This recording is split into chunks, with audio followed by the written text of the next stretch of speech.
So the new name that the WHO has given the virus is called SARS-CoV-2, and the disease that it causes is being known as COVID-19. This is the virus, this is the disease. This case is outside of China. Now they start looking at total cases excluding mainland China. And in terms of those cases, we are not seeing a leveling off, but more of still this epidemic. So it looks as though things are still taking off outside of China. When we look at cases per day, we can see here that just in the last couple of days, we've had the most number of cases outside of China being diagnosed. I want to talk a little bit about the viral infection itself and immunity. For that, we're going to draw out a little bit of a schematic here on how this happens. So the first thing that happens is, of course, you have this virus particle, which we'll draw as stars. And these stars are outside the body. So this could be an airway. This could be inside the GI tract. So this virus goes in and latches on to cells, receptors, and it causes these cells to become infected with the virus. And of course, the virus takes over the machinery of the cells, and it causes it to make more of it and proteins. And so these cells will be coated with these proteins on the outside.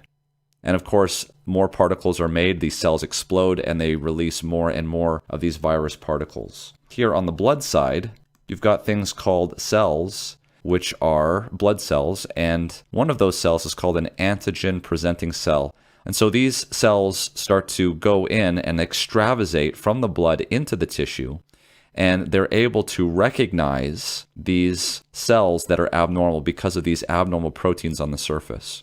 So these antigen-presenting cells envelop and destroy these virally infected cells. So let's show a little bit more of a close-up of how that happens. So we have this antigen-presenting cell, and inside the antigen-presenting cell is the cell that is infected with virus, and it's got virus particles on it. And so what's very important what this antigen-presenting cell does is it presents the antigen. So here is the antigen presented on the outside of that cell. This is the most important thing that the antigen-presenting cell can do, because what it then does is it meets up with something called a Th1 response, or a CD4 positive cell. And this cell here is the mastermind behind your cellular-mediated immunity, because this antigen here will latch on to this CD4 positive Th1 cell, and it will release IL-12, which is a chemical that comes from the antigen-presenting cell that stimulates this cell to go and fight anything that looks like this on it, that antigen. And so there's major responses that can occur. Number one is that these Th1 CD4 cells will then stimulate another type of T cell called the CD8 cells, and those are killer cells. And they go out, and all they do, they will kill any cell that has those antigens on it. The way that that happens is it has little proteins on the surface that will recognize this and cause docking to occur. So you want that connection to be very, very tight.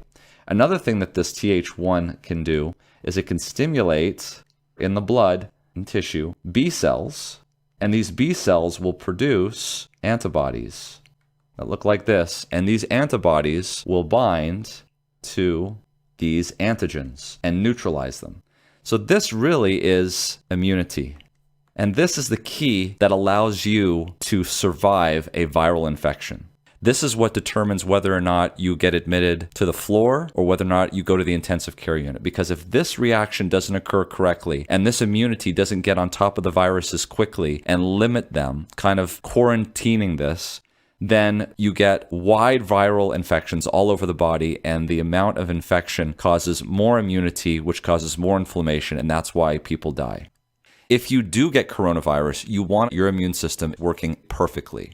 And wouldn't it be nice if there was something that we could do to enhance this IL-12 response, to enhance the ability of this binding to occur, to enhance the ability of CD8 killer cells to bind their targets and to destroy, to enhance the ability of Th1 CD4 cells to create and stimulate actually these B cells to make antibodies?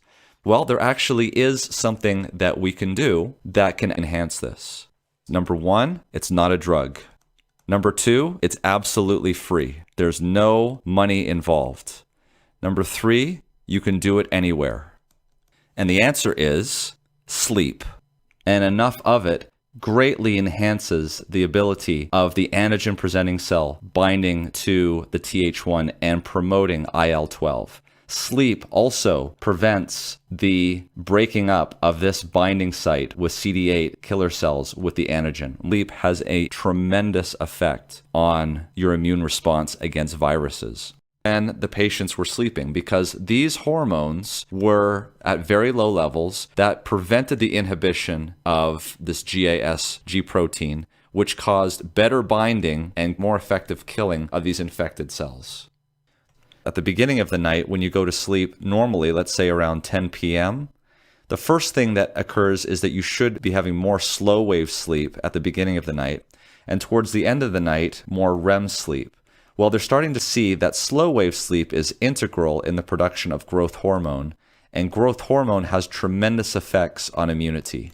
And the secretion of IL-12, which is what we recall is the thing that causes the antigen-presenting cell to stimulate the Th1 response with the CD4 cells. So that's tied to slow wave sleep.